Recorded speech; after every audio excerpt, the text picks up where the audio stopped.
Hey everybody, it's Allie, and welcome to our Y&R Chat for Sunday, October 18th, 2020. Dina, Abbott, Mergeron, thank you for the memories. And Marla Adams, thank you for sharing your talent, for bringing Dina into our lives, into this world, and for being a part of our lives and our world since 1983.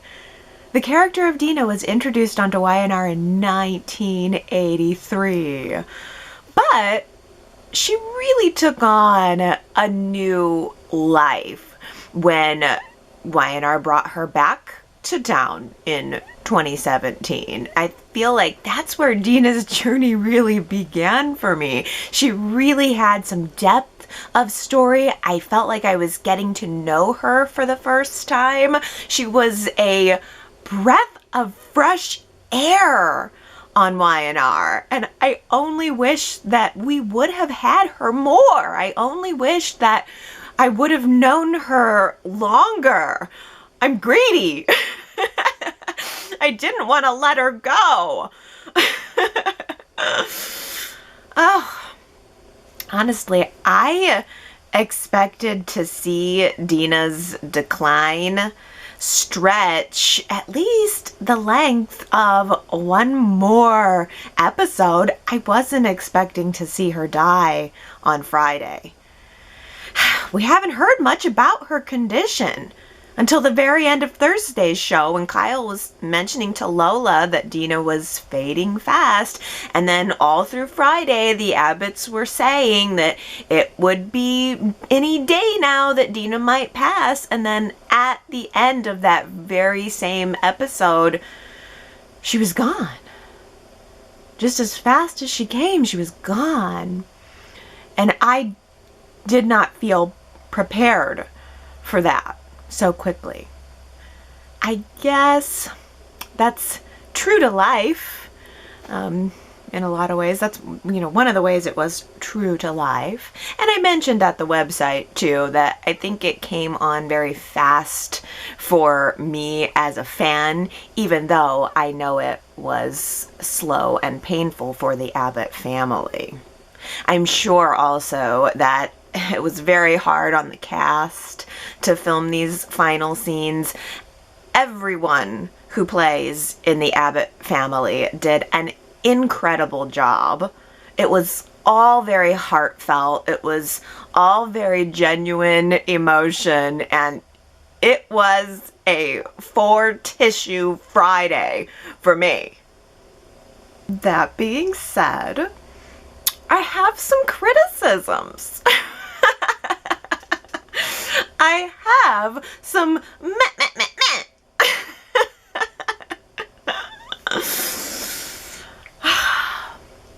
First and foremost, I'm not sure how I feel about Y&R's choice to give Dina her one final moment of clarity. It felt a little trite. It felt a little cliche. At the entire episode that we saw on Friday, we were being told that Dina was having trouble breathing, that she's never been this weak before. But then she just pops into the Abbott living room. There's no signs of any type of physical struggle. There's no signs of her struggling to breathe. Not that I wanted to see that, but it was a noticeable inconsistency that pulled me out of the moment at first. Dina takes one look at the necklace, one look at the teardrop of love, and she is whole again for just long enough to issue some final advice to each of her 3 children, to Tracy, you will never be forgotten. To Ashley, you are an Abbott. And to Jack, this is your family now. All very wonderful sentiments, wonderfully delivered, but it was nothing that we haven't heard before, and it was literally well wishes, then dead 30 seconds later. It felt cliche. I'm also not sure how I feel about Y&R's choice of having her die right there in the chair. The last time we saw Dina on Friday was her dead body in front of the mantle, clutching on to the teardrop of love. It was so gruesome, yet so corny at the same time. Like, her death was so neat and tidy and wrapped up with a pretty bow on it, and that bugs me. I don't know why, but that bugs me. Don't get me wrong, all of the emotions were there. I watched the episode twice. When I watched it the first time, it was all the tears, but when I went back and watched it the second time, it felt unsatisfying to me. Would a deathbed scene have been better with people coming in and out one by one? I don't know. Maybe I would have rather have seen Dina have her final moment with the family and then shuffle back into her room, and then we get the news of her passing on Monday. I just feel weird about seeing her die in such an uncomfortably unrealistic way. I'm sure that for Y&R, having the filming space for such a large cast to do this was an issue. Y&R needed to use their biggest set piece, and so that's why she and we were in the Abbott living room. But if we had to be stuck in the living room, why did she have to die in such an uncomfortable chair? Like, it was like she died on a throne. She died on a throne, clutching her jewels. Why not just put her on the couch? Something a little more comfortable. I don't know. I was impressed that that coffee table had the pull-out extension so that Jack could set the necklace right in front of Dina where she could reach it. Maybe that's why she needed to die on the throne clutching her $1 million jewels. Another question. Was coronavirus the reason why Theo wasn't there? Theo is as much Dina's grandson as Kyle is. Yet nobody even mentioned Theo. The Abbotts had a ton of time just waiting around. We saw their waiting process. Someone could have called Theo. Jack took the time to ask Kyle about his love life, but nobody even mentioned Theo's name. If Y&R had to limit the number of people that were on set that day, okay, but then at least tell us why Theo wasn't there. Josh Griffith made Theo Dina's grandson. He should have known to include him.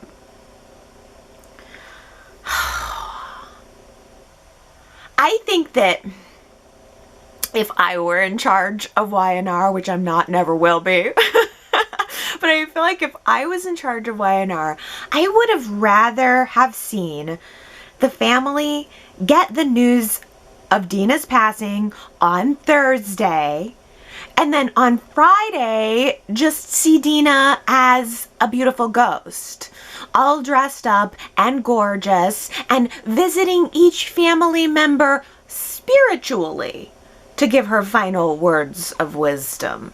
Yeah, that probably still would have been cliche, but maybe then you're already in the leap of the supernatural, and so I think I could have got there. I think I could have got there with that. Because I loved the scene after Dina had passed where she threw open the Abbott drawers with that very overexposed lighting on her face, and she ascended to heaven with her jewels on. But I wished that scene would have gone down like this. Dina sees the light. She looks up at the sky, but then she looks back at her family members, and she makes the decision to go back to the house to have that goodbye moment with her children, maybe with some glowing lights around her. And then she goes back to the door, and then she walks out of the door to get sucked up into the sky to meet John. That's another thing that bothers me. I don't feel convinced of Dina and John's love story. I never have. It was an addition to the story after John was long dead. I'm sure that Dina and John were in love, of course. But even in the 80s and the 90s, when Dina would fly back into town for a few weeks, she was always there, mostly to apologize to the children, and that was a side note. But she was mostly just there to claim John and to pose a challenge for whoever he was actually dating at the time.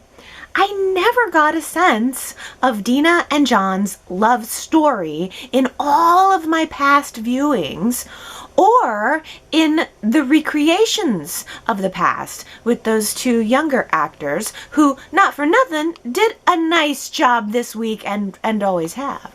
But Y&R literally just pulled the John and Dina love story out of thin air and then pulled an old audio clip of John saying Dina's name.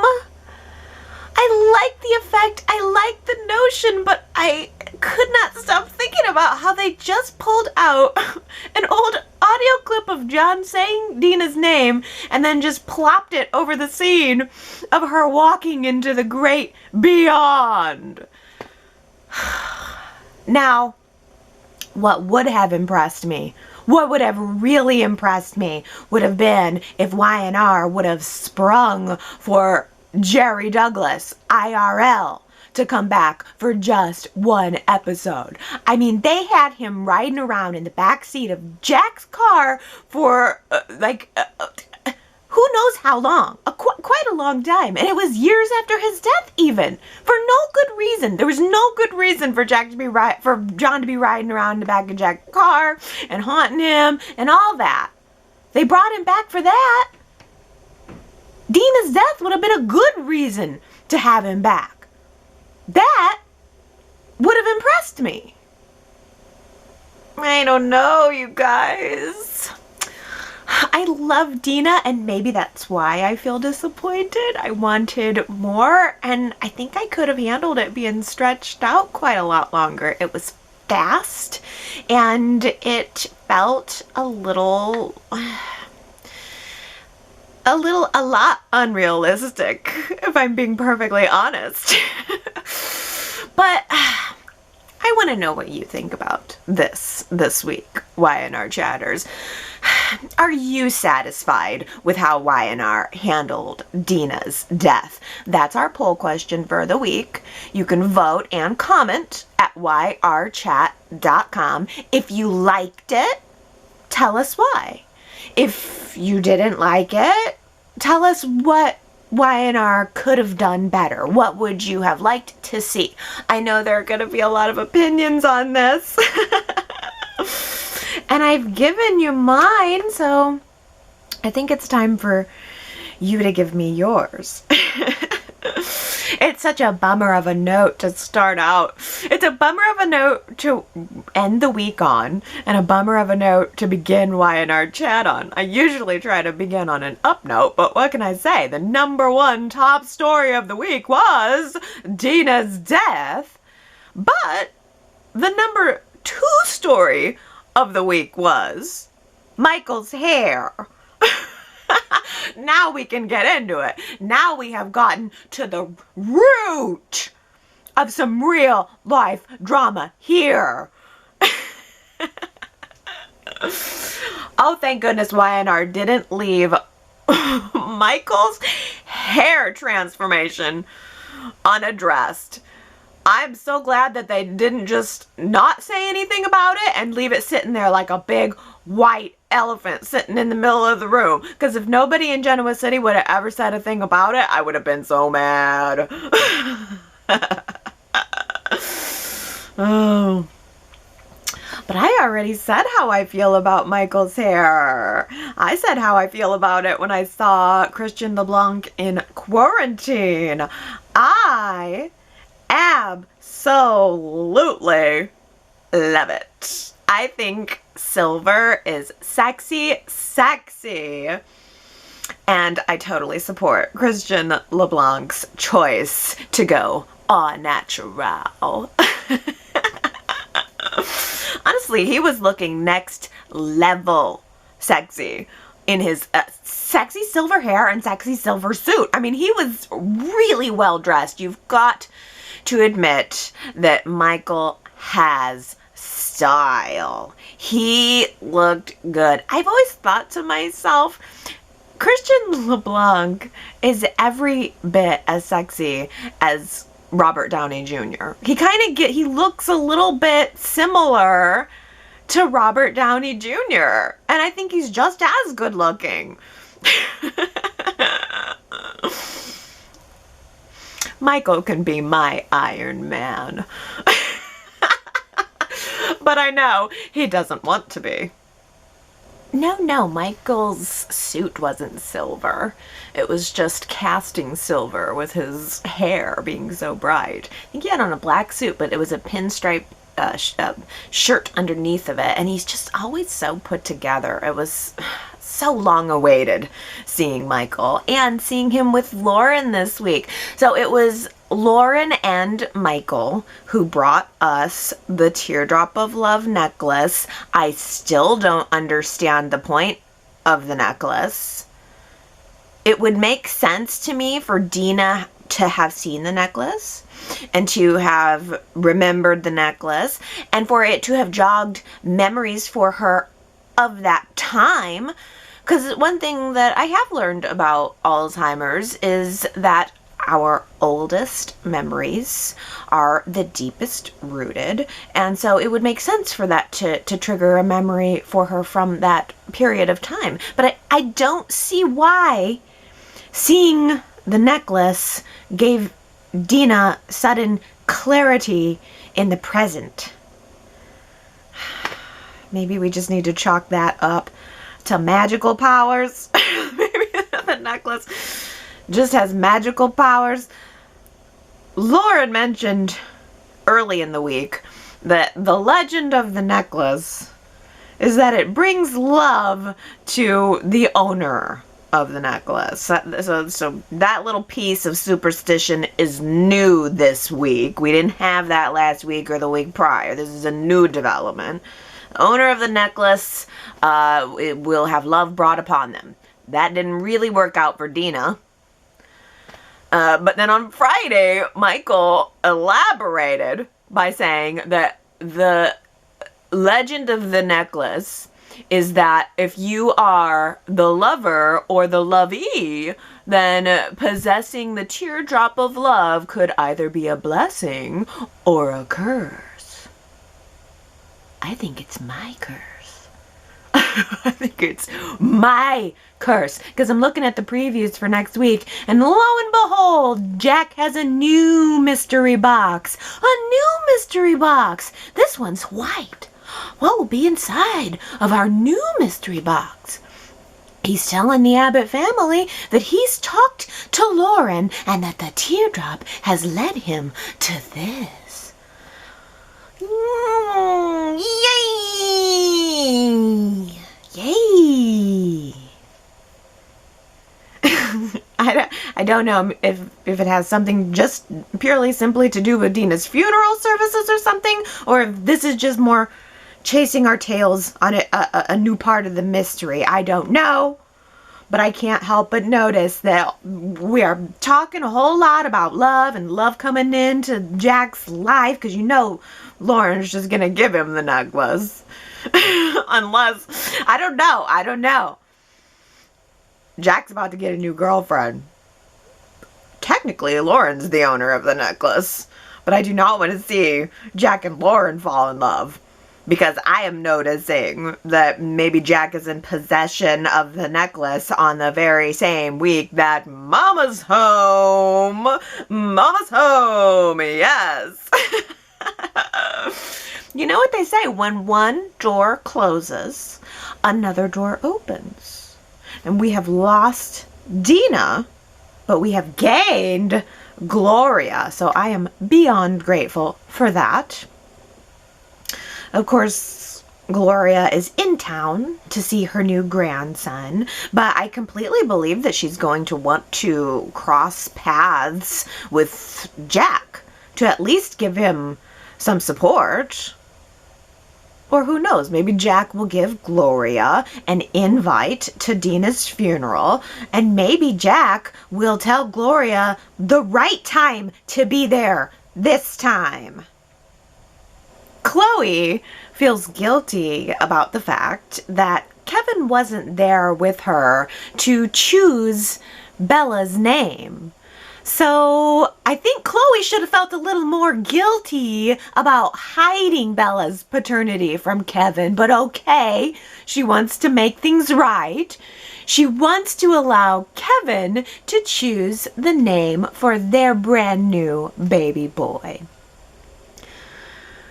Kevin tells the story of a kind neighbor that he had when he was a boy, a man who became a hero to him and who was an ally for him during the terrible Tom child abuse days. This guy would give Kevin a place to go when Tom was on a tear, and he would occasionally report the violence that was going on in the household to the police. That's good, but I'm about to ruin this for you. I'm about to ruin this happy little story of Kevin's. Because here's the thing that stuck out to me about Kevin's story. With today's sensibility, I wonder if this guy would have maybe not have been seen as much of a hero, because I think today, if this was a story that Kevin as a little boy was happening today, I think we would be asking why this guy didn't call CPS if he knew that there was abuse and violence going on in the household. So much so that he would give Kevin a place to have shelter sometimes. Presumably this was in the 80s. CPS had been established for a decade. There would certainly have been some methods and some processes in place to protect an abused child, to get Kevin out of this abusive house and maybe into some foster care. But I'm sure I'm reading way too much into it, but I couldn't help looking and listening with my modern eyes. I have and ears.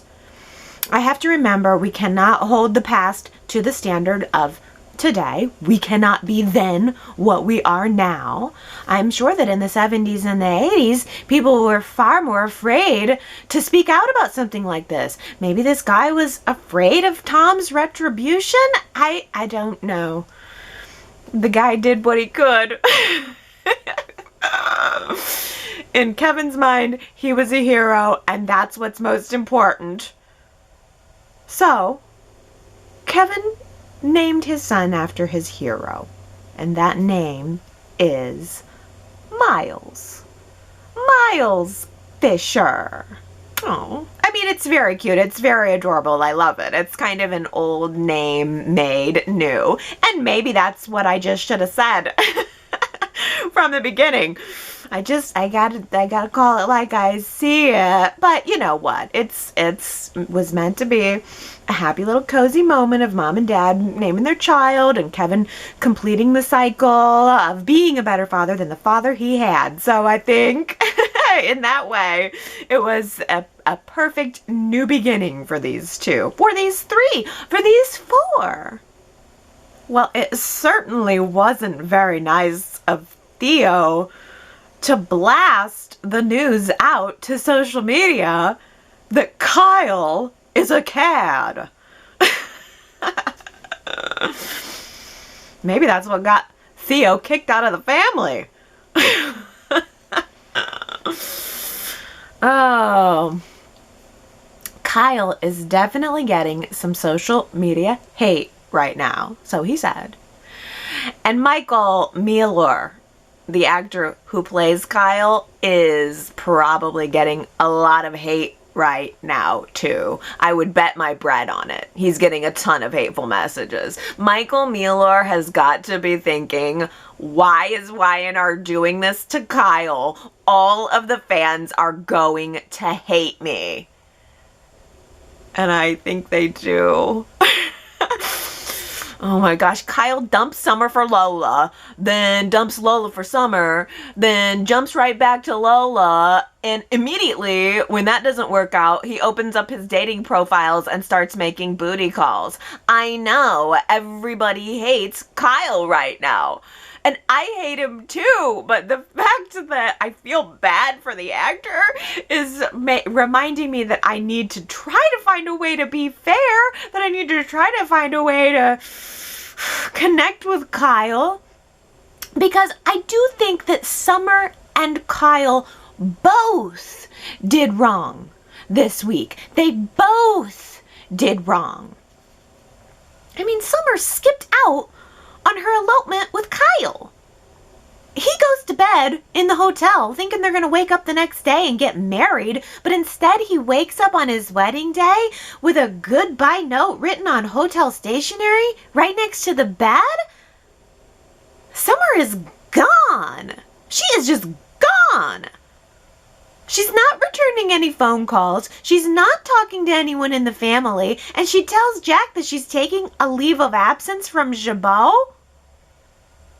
And, to boot, the biggest of all, she's secretly stalking Kyle. In a big, adorable floppy hat and sunglasses. I guess just to see what he would do.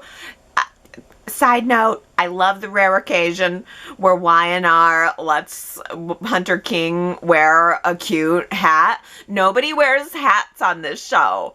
But occasionally, Hunter King's Summer will get to wear a hat, and they're adorable.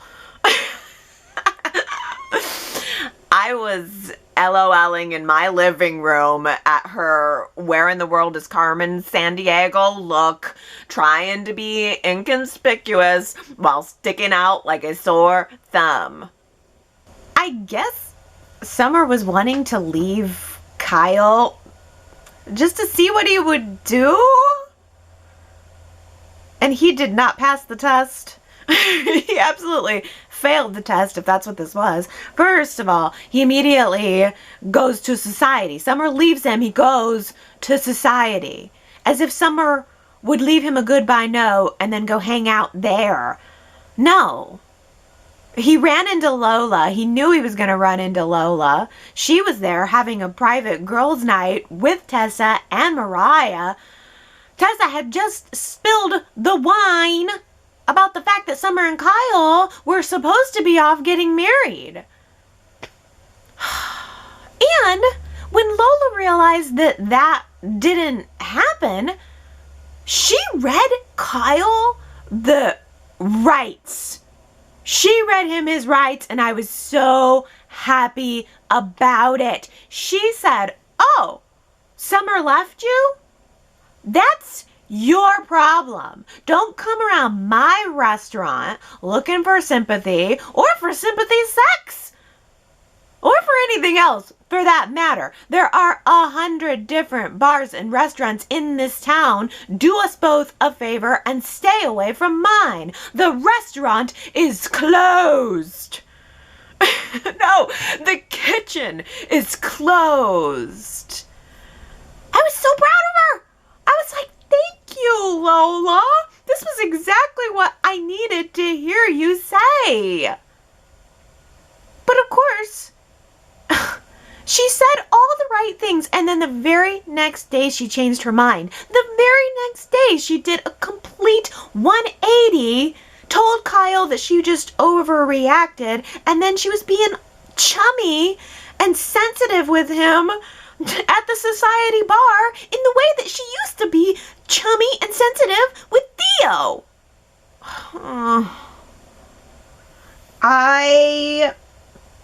I hate that Y&R flipped this. After they already flipped this. But more so, I really hate that I still think that Kyle and Lola are adorable. I hate myself because I want to be mad, and I am mad, but then I'm watching Kyle and Lola talking to each other and being kind of cute, and that reminded me of how cute they were together when they were together.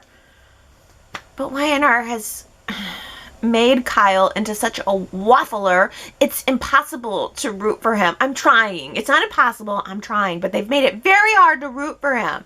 Kyle has to be in a relationship, and the second he gets into a relationship, he wants someone else. And if he can't have that, he'll take any warm body.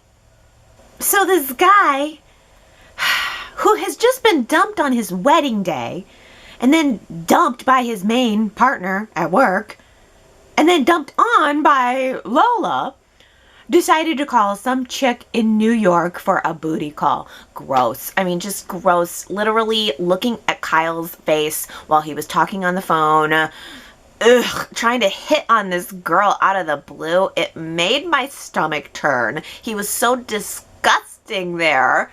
And I am so tempted to just leave it at that. But I try so hard to see each character from all sides, even when I don't agree with them. And from Kyle's point of view, maybe it was just a real, "I'll show you" moment. Fine. You think I'm nothing but a playboy, skipping from relationship to relationship, from marriage to marriage? Then fine. That's what I'll be. I'll call up some old girlfriend, I'll do a couple of hookups, and then everybody can just be right about me. That's the best I could come up with.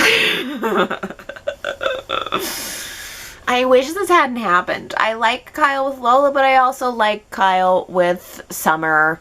And I hate that their relationship breakup means that the parents were right. Oh, I especially dislike that all this means that Phyllis and Nick were right and Jack, and that, I don't know. I don't like it. And I definitely also don't like the fact that this means we are never going to see that house that they've been building for years. I don't understand how Abby having a nightmare about having 3 babies, no, 5 babies all at once, crying and screaming and needing to be fed and held, while Chance is off on a stakeout overnight. I don't understand how that feeling of helplessness led to her decision to have kids with Chance.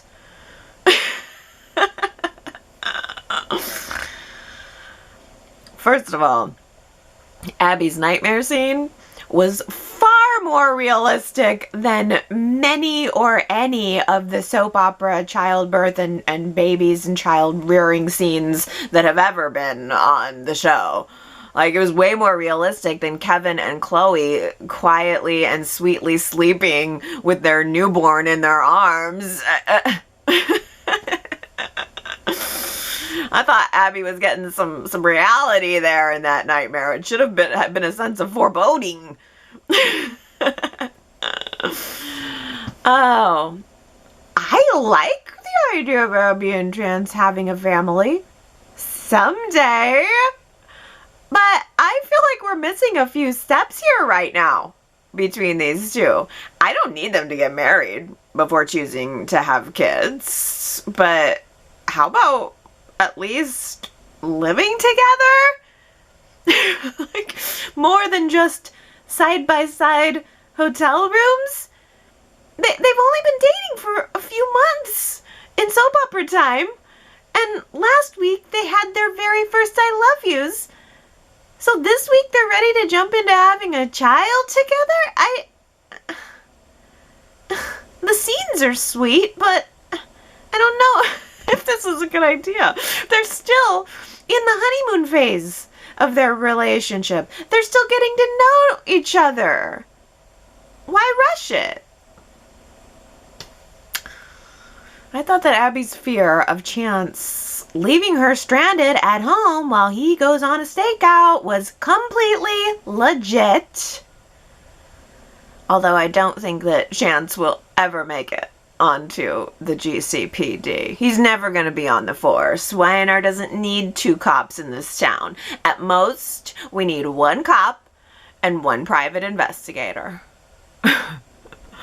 Paul and Ray are all the force I need.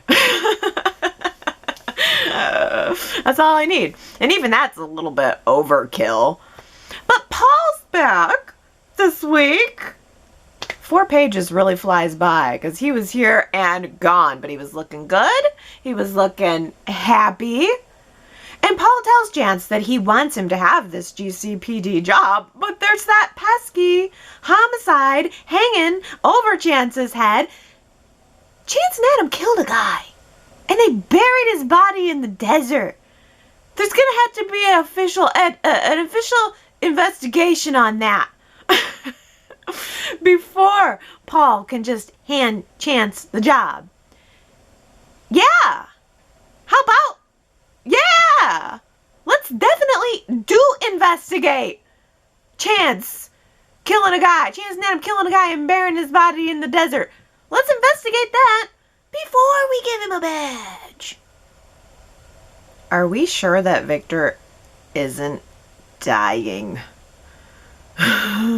Because Victor seems to finally have some self-awareness.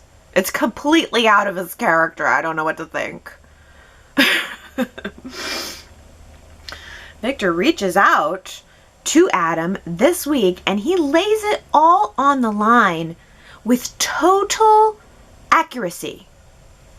Victor says he feels guilty for abandoning Adam all those years ago. So when Adam did come back into his life as an adult, he overcompensated by giving Adam the keys to the kingdom, completely alienating his other children, and Victor didn't mention this, but I'll go ahead and say it. In doing so, Victor set up this rivalry between his children. Not only did he set it up, but he stoked the flames. So Victor was taking some real responsibility. It's like he's hit the zenith of his understanding of himself and his life and what happened. And I just don't think I've ever seen that out of him. He also understood that his own abandonment by his parents is what made him who he is today, and then related it into the fact that he has just repeated this cycle by abandoning his own son, Adam, and that contributed to who Adam is today. Great scene. Just great, great, great scene. Adam is a ticking time bomb. Everyone is just waiting for him to go off. Victor, Victoria, Chelsea. After everything that Adam has been through, all I could think this week was, he is still this super sensitive little boy.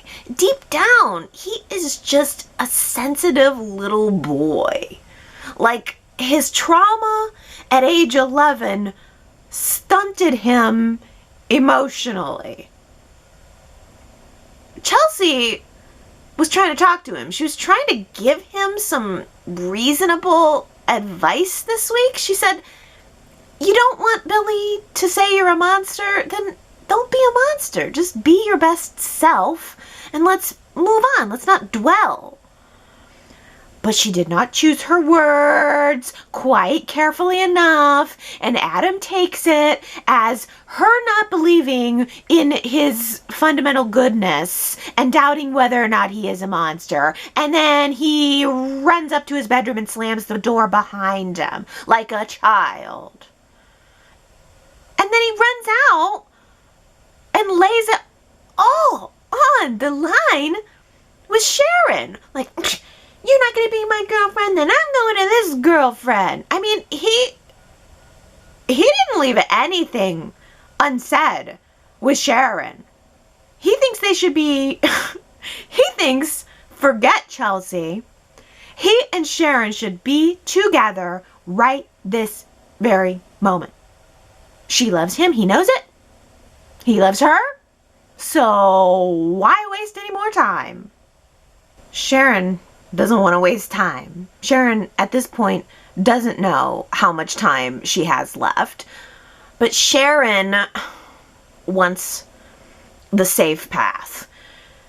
So Sharon tells Adam what she always tells Adam. It's complicated between us. It's complicated. So complicated. It's too complicated. Complicated. It's always complicated. I don't even know why at this point. Why is it so complicated? It was complicated 100 years ago when he stole your baby and that didn't stop you. Why is it any more complicated now? So Sharon turns Adam down. And Sharon goes home to Ray. And Sharon tells Ray that she wants to get married. Oh, no!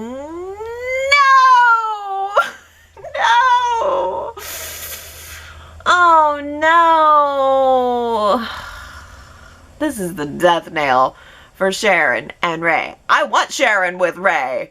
And the second she suggested marriage, it's over. I knew it was over. The sudden desire to seal the deal. This means that Sharon and Ray are done. They are over. And Ray is the only one who doesn't know that. Come on, Ray. Sharon went out for a cup of coffee. She came back with a marriage proposal. Oh, Ray, he's gonna get hurt in all of this. Ray is going to be devastated. He's gonna be the one who's hurt in all of this. Poor Ray. Ray already has the wedding planned. Ray has already picked out his wedding dress. He has the caterers booked. He's got the decorations picked out. He is on top of it. And it's never going to happen. A celebration, a happy Sharon and Ray wedding would be amazing, but I just don't think it's gonna happen. Sharon tells Mariah and Faith about her quickie, panic-induced engagement to Ray, and even they knew something was up. They thought Sharon knew something that they didn't know about her health, but we know, or I speculate, that this sudden desire to marry Ray qualifies more as a mental health decision. Hurry up and marry Ray so that those feelings for Adam don't creep in again. Ray tells Nick about his engagement to Sharon, asks Nick to be his best man, which admittedly is very weird. That's very awkward. But nobody has any friends in this town, so you just gotta pick the closest person to you. And of course, Adam overhears Ray's announcement to Nick, runs home in tears,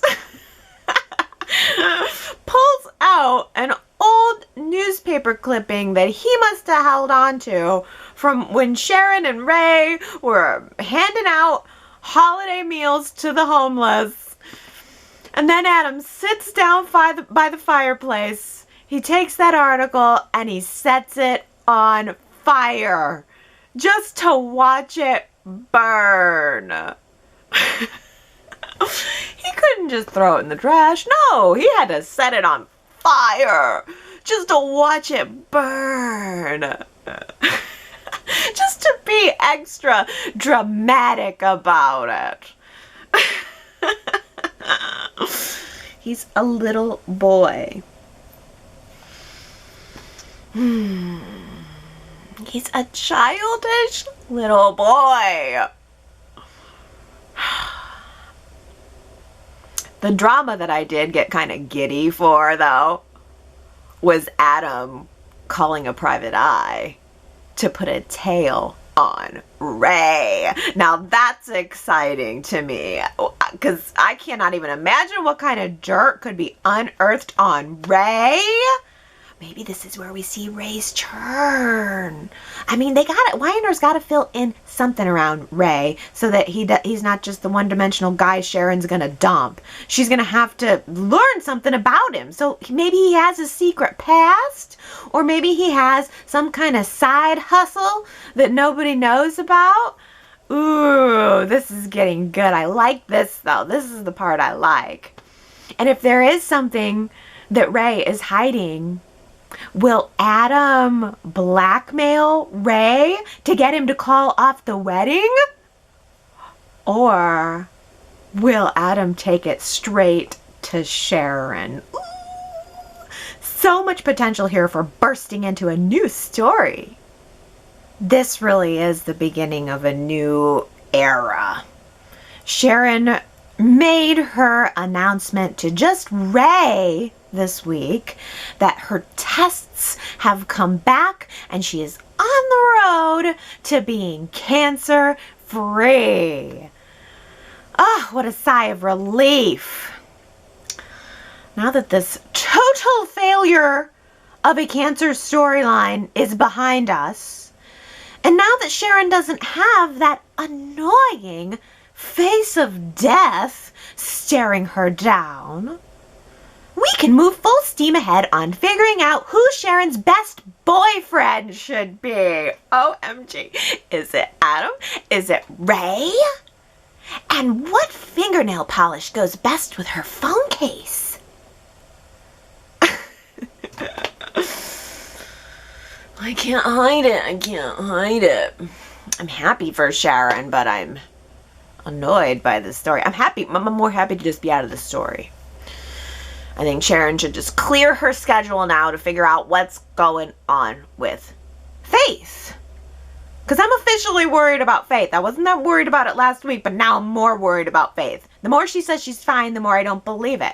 She got this very vague text while she was in the park with Summer from someone named Jordan, which could be either a girl's name or a boy's name. I don't know, but she definitely didn't want to talk about it with Summer. And at first I thought, oh no, she's meeting up with somebody to buy drugs.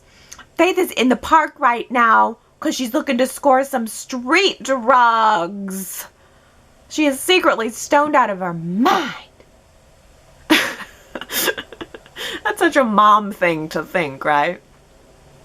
But then when I saw her break down and cry, and after talking with Summer and after her talk with Nick at the coffee house, I mean, both of those were really nice scenes. But I thought to myself, oh, no, wait, she's experiencing depression.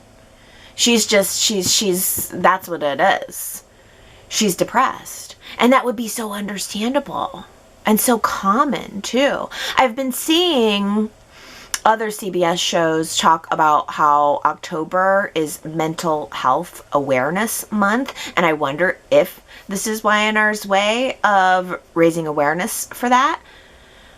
Because teens have a very unique way of putting on their happy face for their parents when there's this world of emotions swirling beneath the surface. And that's part of what adult depression is too. Putting on a mask for the world and then going home to cry in your pillow. I think that Sharon, as a counselor and as a mom, is going to have to spend some time doing some work here. Because unless I missed something, I don't think Faith got the good news of Sharon's test results. Which is weird, because I would have expected that to be on the top of Sharon's list. Like, alleviating her daughter's anxiety, number 1. But maybe Y&R just had to make some room now for Dina's story, and we're going to get Faith's reaction to Sharon's tests next week. But just because Sharon had good test results doesn't mean that now Faith's depression is going to magically go away. That's not how it works. Or then again, maybe it will work like that. I mean, cancer doesn't just magically go away either. Y&R has just not done a great job of following through with their awareness storylines. So I guess we're just going to have to see if, this becomes a long-term theme for Faith, or if there will be a quick fix. This week, Nick gave Phyllis a feast of a surprise. Multiple pies. Surprise! Multiple pies! Nick loves pies. Nick loves having his fingers in multiple pies. I'm glad these two are together. I am, and I'm glad that Nick is taking on the role of just trying to cheer Phyllis up as opposed to riding to her rescue. I wouldn't need to see that again. We've been there many times. Victoria tells Phyllis that she should just sell her measly 25% of the Grand Phoenix Hotel. Don't take it so personally, Phyllis. It's just a business transaction. I bet that for Victoria, sex is just a business transaction. And I, for one, wish she would make a deal. She is so uptight. But I do find Victoria to be delightfully uptight when she's squaring off with Phyllis. There's something about that combination that works. Victoria's coldness pairs really well with Phyllis's flamboyance. Like, Victoria is very curt and very precise with her words, and she doesn't add any inflection on anything. Whereas Phyllis is very big and very showy, and everything with her has to be a production. They're like fire and ice. It's pretty perfect. I'll tell you what I don't love, though. I don't love Phyllis attempting to make another unholy alliance with Adam. She already tried this, and it didn't work. It didn't work then, and it's not going to work now. Adam doesn't want to be your friend, Phyllis. And the more you try, the more desperate it looks. Just forget about Adam. You're not on the same page, even if you have the same enemies. You think that Victoria came on strong with Phyllis? As soon as Billy tells Victoria that Chelsea is sniffing around for spending time with Johnny, Victoria is going to unleash an ice age on Chelsea. What is Chelsea thinking? Chelsea has a visit with Chloe this week, talks through her struggle to keep her relationship with Adam going. And I don't know why she was seeking any kind of advice from Chloe. As if Chloe is going to tell Chelsea anything, but she needs to leave him. I thought it was kind of ridiculous that Chloe mentioned she hadn't even read Billy's article. I'm surprised that she didn't have that article pulled up during labor. Like, I feel like her hatred for Adam could have given her a focal point to concentrate on while she was in labor. I guess she's just in a different place now. She's a new mom.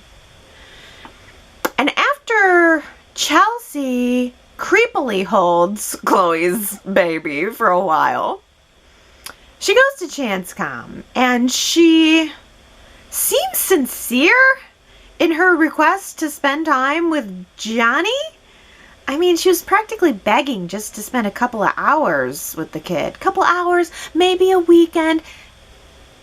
Chelsea, if you have a spare weekend, just go visit Connor.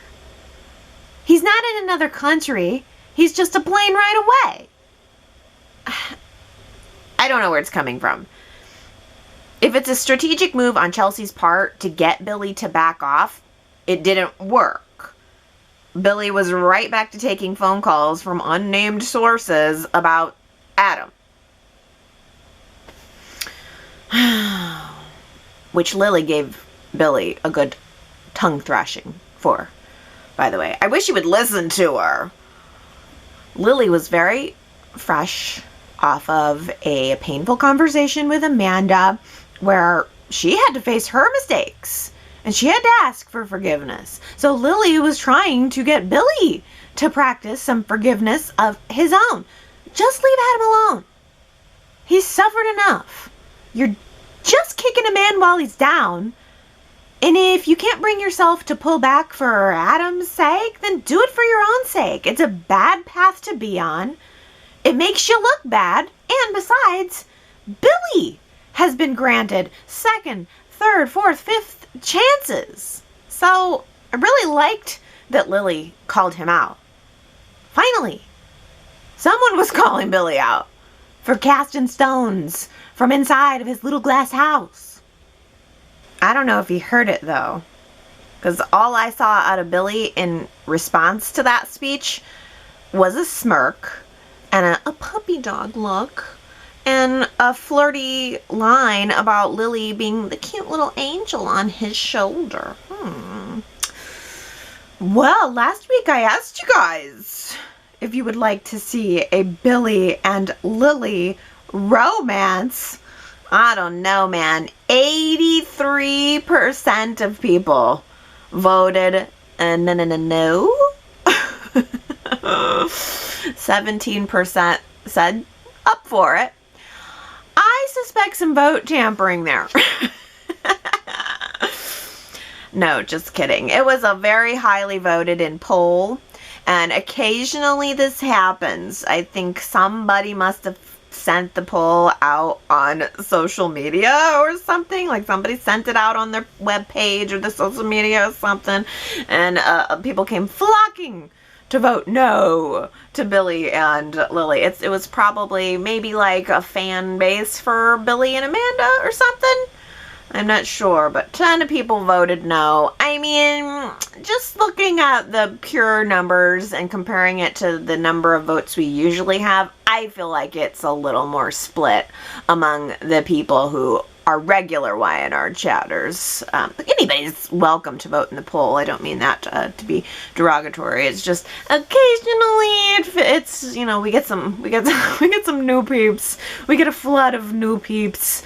But yeah, I have a feeling it was a little bit more split, and it's happening. Whether the majority want it or not, it's gonna happen. I voted in favor of the hookup.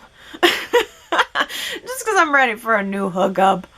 But I also think Lily's crazy to do it. I wouldn't if I were her. She must be very lonely.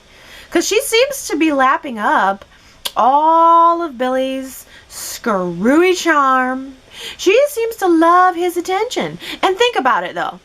For years, Kane lavished nothing but attention on Lily. Pure devoted attention all over Lily. And I think she's a little bit emotionally spoiled. Right? Don't you think so? Probably spoiled by her parents, spoiled by her husband. I'm not saying she's a brat, but I think it's fair to say she's a little emotionally spoiled. And I think that Lily is accustomed to getting a lot of attention, and currently there's nobody giving it to her except Billy. Yes, this was the week that Lily unburdened herself with Amanda, and they talked through the process of, dealing with the fact that Lily made a horrible decision that cost Hillary her life and indirectly cost Amanda at least a part of her relationship with Hillary. And now Lily is standing there face to face with Amanda, having to atone for it all over again. It really was, it's still surprising to me that Y&R actually sent Lily to jail. I don't remember how long her sentence was, but Lily actually sat there in jail. She had nothing but time to think about what she had done, and I still do appreciate that she didn't get off scot-free for it. I mean, lots of people die in Soapland, and none of the main characters ever do time. And not only did Lily do time, but the fact that she went to jail also pretty much destroyed her marriage, destroyed her family, and made things awkward between her and Devon forever. I liked listening to Lily this week. I like Lily right now. And I also liked that Amanda was reassuring to Lily, saying, I like you. You have served your time. Remember that. You've served your time. And Amanda conceded that there were, of course, other factors that kept her apart from her sister, in addition to her sister's death. But Amanda also said that she is trying to consider whether or not she will be able to continue to have a professional relationship with Lily. Amanda might just choose to leave Chance.com over the whole thing. But she won't. If I were a Fairweather fan, I would be tuning in next week purely based on that preview where Elena tells Devon that she slept with Nate, and then Devon hunts Nate down and lunges at him. Please, that better not be a dream. I bet it's a dream, but it better not be a dream. It's a dream. It's Elena's nightmare is what it is. It's going to end up being just Elena having a nightmare. She's consumed with guilt. And she should be. I mean, Devon got a freaking humanitarian award this week. Doesn't that just twist the knife? He's like an award-winning boyfriend, and she slept with somebody else. Oh. Elena has been spending all day, every day, writhing in her own private hell of sexual guilt. But she told Nate this week that she loves Devon too much to tell him the truth. Too much! It's the most classic conceit of the soap opera, isn't it? She loves him too much to tell him the truth. This is always how it is. It's always the way, and there's always a payout. Oh, I wonder if it's going to be next week or if we're going to have to keep waiting. But Nate, of course, tells Elena that he's going to go along with whatever she wants. Just tell him, don't tell him. You want me to quit working at the clinic? Whatever you want, I'll do it. I'll do it. But that would be too obvious. And it's already obvious. Elena and Nate's partners are circling, wondering separately what's wrong with these two. And Amanda hunted down, she was trying to hunt down Nate. She bumped into Elena asking why Nate is being so elusive. But when she doesn't get any real answers there, she ends up hunting Nate down in the park to find out what's up. And he dumps her. Personally, I'm glad that Nate broke up with Amanda. They've had 2 chances to start something up, and it didn't work either time. The first time, Amanda broke up with him. Let's not forget that. She shuffled him right into the friend zone so that she could flirt with Billy. And this time, he humped somebody else, then dumped her. So, turnabout. I hope that Amanda isn't vindictive about it. I don't want to see her get vindictive, but I do think that Amanda and Devon are going to end up comparing notes. Devon's already asking around, even asking Nate why Elena isn't acting like herself. And let's say that preview of Elena confessing to Devon isn't real. Let's say it is a dream. I mean, if it's not a dream, it's all cut and dry, and next week is going to be very interesting. But if it is a dream or nightmare sequence, then I think that Amanda is going to be the one to put it all together. I think Amanda's going to overhear Nate and Elena talking and feel compelled to tell Devon. I mean, it's her sister's sweet husband. He's an award-winning entrepreneur and philanthropist who doesn't deserve to get cheated on. Only bet what you're willing to lose. That was last week's Who Said It quote. Now, I thought I was being sneaky. I thought that everybody was going to say, only bet what you're willing to lose. That sounds like it would come from a gambler. And who was talking about gambling last week? Adam and Billy were both talking about gambling, so surely it has to be one of them. But no, the answer was Amanda.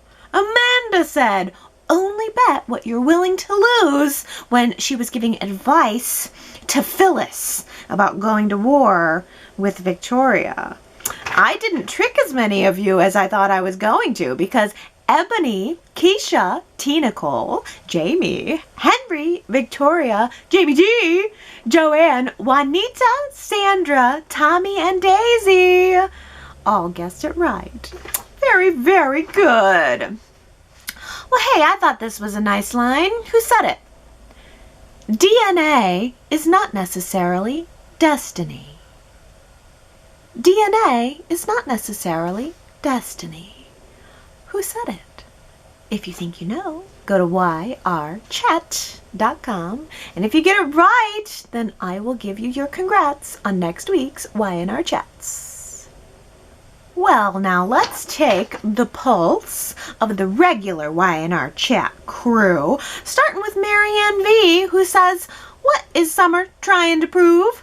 She should tell Kyle that she saw his text to Lola and make him explain. Besides, Kyle is already on the hunt for another conquest. Summer's reaction to seeing the text messages is very unpredictable. I certainly wasn't expecting her to just leave him and then stalk him. What is her end game here? She's gonna have to come back to town eventually. What is she gonna say? But your question is, what was she trying to prove? I would say that if she was trying to prove that Kyle would just move right on if she wasn't there, then she did successfully prove it. It's a shame that she was so immature to not just ask him about it. That would have been the simple thing to do. That would have been the simple thing to do, but she didn't choose that. She instead went for a big, almost Phyllis-like, flamboyant action, which was very entertaining. So I'm not bothered by it if I knew that Y&R was going to break up Summer and Kyle anyway. I mean, the writing's been on the wall for weeks about that, so I guess we shouldn't be surprised. What is a little more surprising was that he went back to Lola, and it seemed like she was going to turn him down. I thought to myself, well, I wonder if Sally Spectra will become Jabot's new marketing director. If Summer's not an option and Lola's not an option, Summer's job's open at Jabot, maybe Sally Spectra will want to come in and work at a company like Jabot. But then I don't know. I mean, Kyle and Lola were so tee-hee-hee. And I'm sure Kyle's, oh, you know it. Kyle is going to be so distraught over Dina's death. I mean, never mind Theo. Who cares about him? But Kyle is going to be so distraught over Dina's death that Lola's going to be comforting him. Maybe she'll throw a crumb of affection Theo's way. Maybe, if he's lucky. Man, Theo got dogged. But let's talk about Dina. Sandra says, I was glad to see Dina, a little shocked by her appearance, and a little stunned that she passed away so quickly. Everything happened in one episode. I can understand the monumental restrictions that Y&R must be under and the lengths that they went to bring elderly Marla Adams safely back to set. Do I wish Y&R gave us more? You bet. A week of preparation, the end is near talk, the waiting around would have eased us into the inevitable. But I'm choosing to go with it and trying not to be resentful that the storyline didn't go as I may have wanted. I'm grateful to Y&R and to Marla Adams for giving us closure. Well said, Sandra. That is how I feel too. I'm trying not to feel angry because the storyline didn't go how I wanted it to go, but at the same time it didn't go how I wanted to go. I love Dina, I love Marla Adams, and I felt like if I would have just said that I loved it, good night, goodbye, then that wouldn't have been honest. So just wanted to say what I wanted to say. Just by the way, side note, Marla Adams is 82 years old. Eric Braeden is 79. Eric Braeden has been back on the set many, many times. So Marla's not that much older than Eric. I'm sure that they did take special precautions for her. But I mean, would it really have been that dangerous to bring her back for a couple more episodes? It did feel fast. I think that was the most striking thing about Dina's passing, was the fact that it just happened so fast. Leslie said, well, I was disappointed with Dina's send-off. She should have been at least lying down or something. It was so weird that her children wouldn't have been standing there holding her hand, just leaving her to possibly topple over. I was even more disappointed by the use of John's voice only. Perhaps it's due to COVID, but I would have loved to have seen him standing in the distant light with open arms.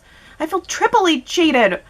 Once with John's dying to begin with, next with Dina's dying, and then with not having his return for her passing. I'm getting used to not having nice things, though. You really capped that up, Leslie. I'm getting used to not having nice things, though. Oh, that's funny.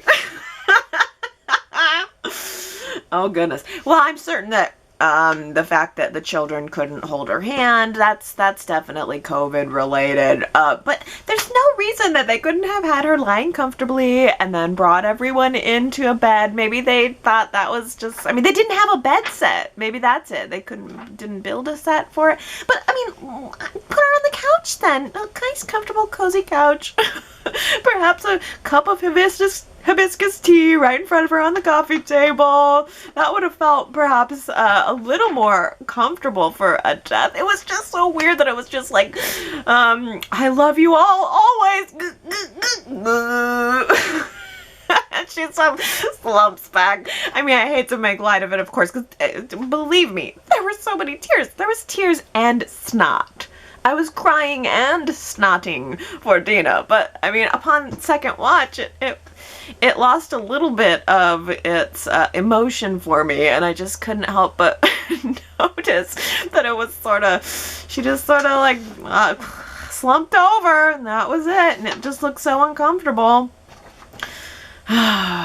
Well, Gary says, John's voice sounded just like the heavenly, grandly magnified voice of Jerry Douglas.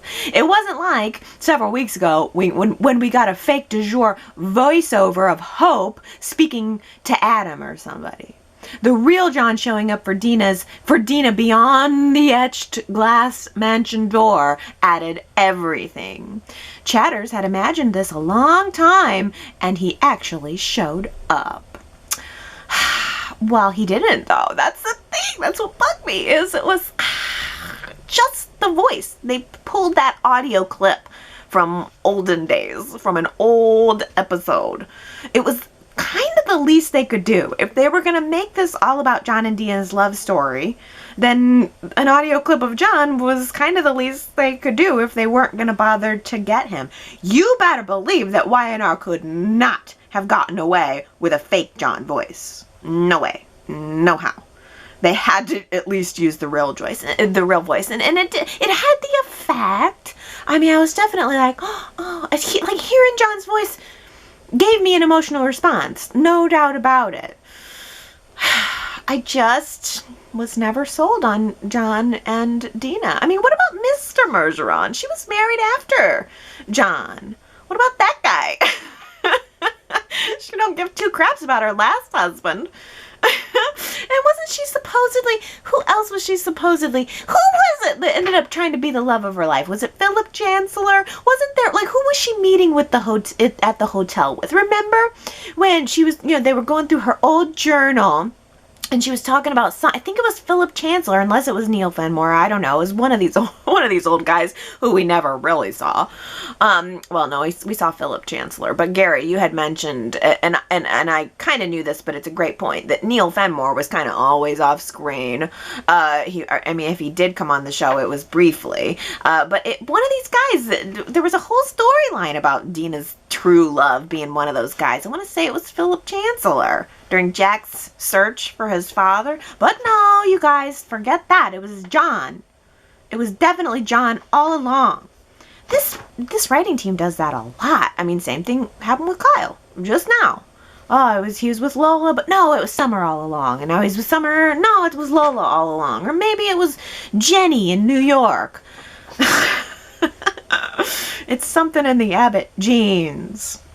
But continuing on Gary's point, saying, while the standard concept would have been to have Dina's loved ones surrounding her in a bed, I thought the revised COVID plan was fantastic. I'm thinking a big dramatic license was taken with Dina even being able to get out of bed, but that's welcome. Dina came alive to tell each core family member just what they wanted to hear. And I interpret they not rushing to her side as Jack, Ashley, and Tracy being completely transfixed by her words to the point that they were struck frozen in their tracks. I do think it worked in a way that was perhaps better than a more traditionally weepy, hand-holding send-off, and I think that Y&R did a beautiful job. I will always remember it. Oh, Gary, I'm so glad. See, you guys are being so nice and so positive about it, and it's just making me feel bad for criticizing it. You're right. I mean, it was beautiful. It was beautiful. Astra also says, I really appreciate how Y&R shot the scenes with Dina.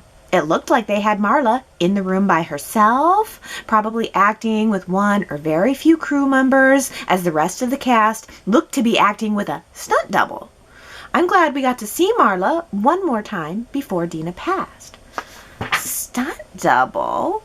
I didn't see a stunt double. Unless, did you by any chance see a Monday episode or something? Oh goodness, I didn't even see a stunt double. But it did look like they had a very limited staff. I saw a little blurb that was on as a commercial this past week, and it was kind of a come see Dina's final moments on Y&R this week type of commercial. And Marla Adams was sitting on the couch, not in her death throne. She was on the couch, and there was a cast member who came in and handed her a big bouquet of flowers, but he had on a mask, and it was very arm's length. I mean, I'm surprised they didn't put the flowers on a cart and wheeled them, just shoved them into the scene for her or something, but he leaned into the scene at a very, very long arm's length and handed her this beautiful bouquet of flowers. I'm sure it was quite a great celebration of her on the set that day, or as much as they could do. I do do agree that Y&R did a good job of filming around the COVID. I just think I perhaps would have made some different choices, but I'm not in charge. I don't deserve to be. If there's one thing I wish it would have been longer. I wish there was more days. And then if there was two things that I wish that her goodbyes to her children would have been spiritual. Instead of the idea that, oh, she just came through with perfect clarity, with the perfect things to say at the perfect time for each of her 3 children. I mean, if she was that far gone, why would she just have that much clarity? I'm looking for it happens again and again. I'm looking for too much reality. I'm sorry. Victoria says, I am also appreciative about getting to see Dina another time. It was so touching, if not realistic. She remembered each child and had something important to tell them. I had to reach for my tissue box.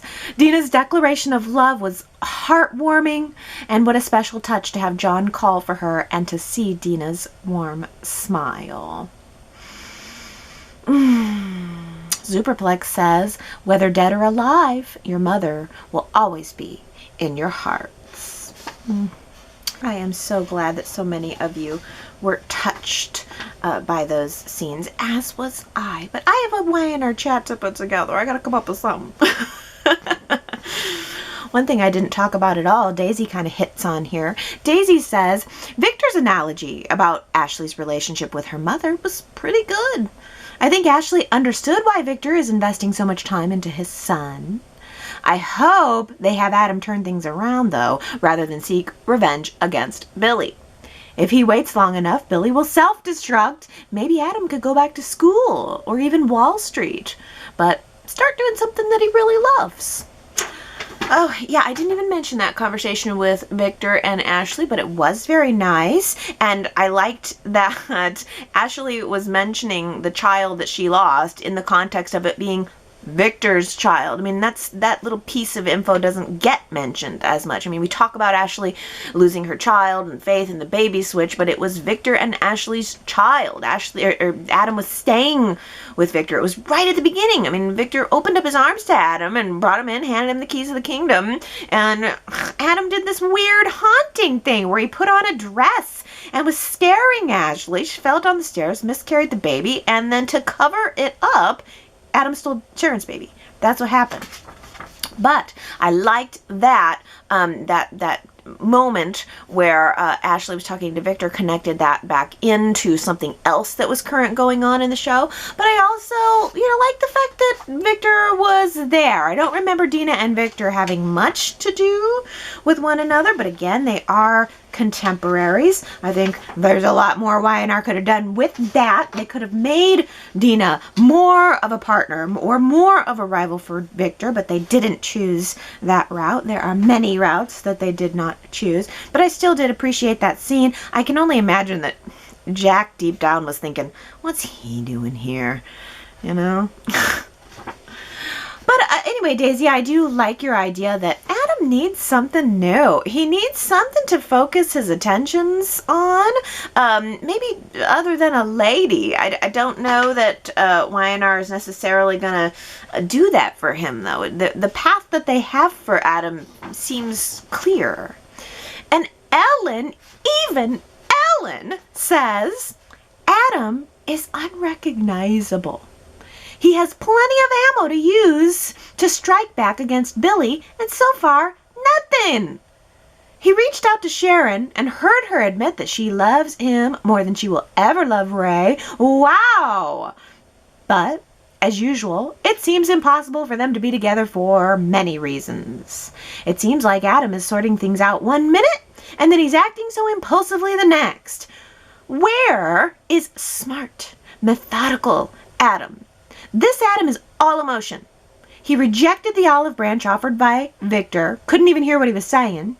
They're painting Adam as deaf, dumb, and blind. Just all raw emotion. It's not true to the character. I'm wondering where all of this is going. I love that you mentioned, Ellen, that Adam has a lot of ammo to come back at Billy, and he's not really doing anything. He's mostly just putting his efforts towards still trying to get Sharon back. I think that Adam's main purpose at this point is just to be super sexy. I mean, honestly, I look at him and he's sitting by the fireplace and he's got the flames sort of bouncing off of his incredible bone structure. He's standing by the window. He's got, the light hits his cheekbones just so. I mean, he's a model. That guy is a model. He knows exactly how to move his face so that the camera catches all the right angles. But yeah, you're right. There's not a lot of stuffing for, doesn't have a lot to do. He's just being sexy, like, sitting by the fireplace, sexy. Staring out the window, sexy. Sexy. It's sexy. Don't ask too many questions. That's the Adam song. But also I gotta ask too, where'd Chelsea go? Where did she go? Because Chelsea and Adam have not crossed paths since Adam stormed out of the condo and went and declared his love for Sharon. Is he just gonna go back to Chelsea after Sharon rejected him? That would be icky. I mean, he has to leave her. He has to now. But why haven't they run into each other? Because Adam has been at the penthouse twice this week where she was nowhere to be seen. She just was gone. Where could she be? She has no job. I mean, yeah, this has to be over. He cannot go out and declare his love for Sharon.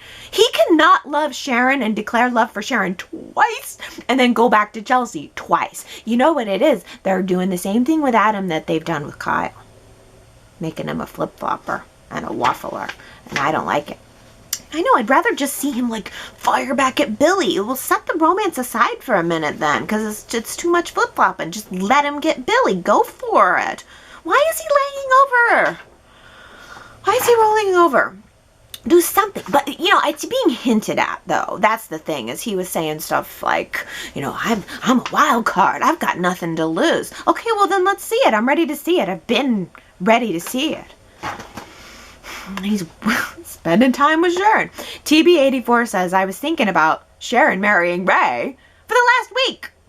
And then this week, she actually proposes to him. I don't know if I should say it's about time or I knew it. But really, the last scene of both of them in the Monday episode was so beautiful. It's like I guessed it would eventually happen, and it did happen faster than I imagined. I didn't imagine it, TB84. I really did not think that she was going to propose to him this week or even in the coming weeks. I didn't expect for the cancer to be gone this quickly either. Does it feel like a wrap-up on a lot of things? Does it feel like maybe Y&R is wrapping up stuff so they can start new stuff right now? Is that what it is? Because she just had her surgery. She just had surgery 2 weeks ago? 1 week ago? And is it realistic that she would get tests so soon? Seems like we waited longer for the first set of tests. I did not see a marriage coming. I would welcome it. See, that's what I wish. I wish it was Sharon celebrating the end of her cancer and choosing to have this big amazing wedding, or a small little intimate wedding with Ray, but just as this is a fresh start for us. My cancer's gone, I have a new life, and I want you in it. But instead it was just panic.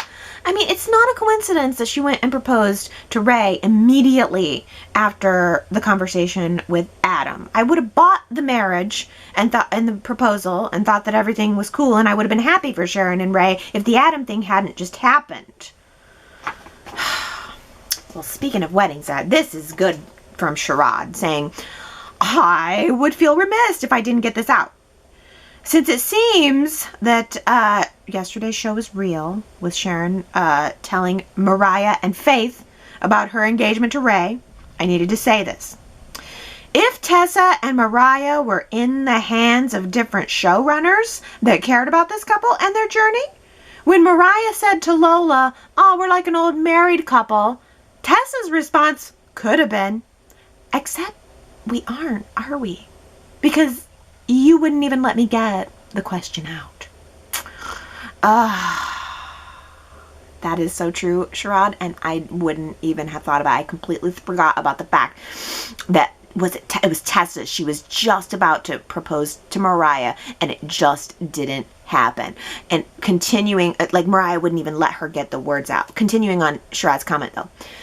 Love me some Sharon and especially Ray. Abby and Chance are okay.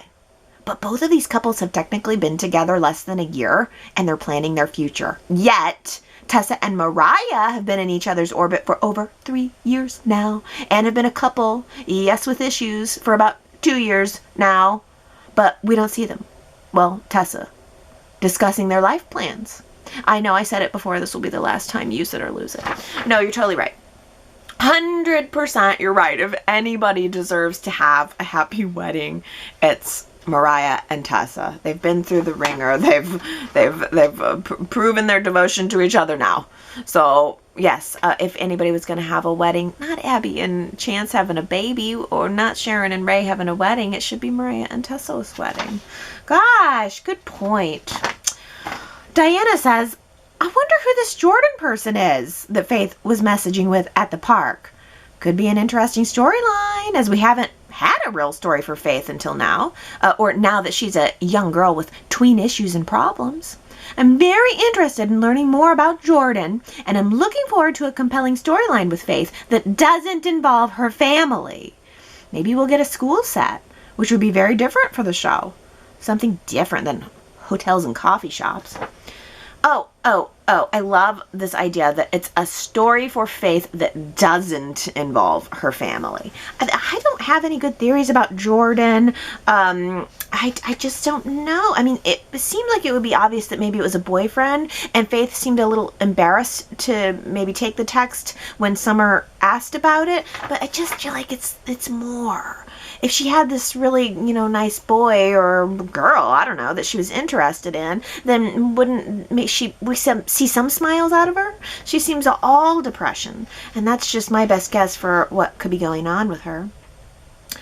About the Billy and Lily poll, Melissa voted against Billy and Lily's hookup, and it was a legit vote. A legit Y&R Chat crew vote. Melissa says, Lily's too bossy to Billy, and they have no chemistry. Amanda and Billy have so much chemistry, and she understands him way more than Lily. Oh, so yeah, that's what I'm thinking too. It's probably the primary reason that people were downvoting Billy and Lily. I'm guessing might be because the fans who were really into Billy and Amanda have been getting teased. And it just has never bared any fruit. Who knows? Maybe. I mean, it's not necessarily a foregone conclusion that Amanda will hook up with Devon once he finds out about Elena's betrayal. Tiffany says, I am low-key up for Billy and Lily, simply because they rhyme, and Lily and Billy sound perfect together. Low-key up for it too, Tiffany. I like that you put it that way, but maybe more for the dynamic than for their names. Here's a good follow-up from Astra, who says, Allie, Billy Miller's Billy and Lily were an item around the time that Chloe came into the show claiming Kane was the father of, at the time, Delia. Lily and Kane broke up because of that, which led to Billy and Lily. Billy realized that he was the father of Chloe's child but kept it a secret. Billy fell in love with Lily and wanted to marry her, but she chose to take it slow. Chloe and Kane were jealous of the couple and tried to break them up, but when Chloe went into labor at the cabin where Lily and Billy were having a romantic getaway, it came out that Billy was the father, and he knew, so he and Lily broke up. This is according to Lily's wiki page. I vaguely remember all of these events, but I do remember Billy and Lily as a couple and remember liking them together, so I'm up for a round 2. I feel like I remember that cabin birth. And I feel like maybe I remember Kane and Chloe conspiring against them now. Yes. Thank you for the refresher. I really appreciate that. Oh goodness, but I'm running short on time, so I had better just wrap up with a comment from Ambreen, who says, can we talk about how great the lighting is on the show? When they showed the sunlight streaming through the windows and casting a shadow in Devon's penthouse, or when Billy and Lily were looking out the window at their city, it was creative and beautiful, very realistic looking. Love it. Oh yes, Ambreen, we pour so much attention onto the actors and the writers and the set designers, but Y&R's lighting team is always a step above. In fact, one of the things that I found so striking about Y&R in 1993 when I started watching this show was the unique lighting. And I think that although the lighting techniques and the style of lighting has changed over the years, this is probably one aspect of the show that I can absolutely say with confidence has gotten even better.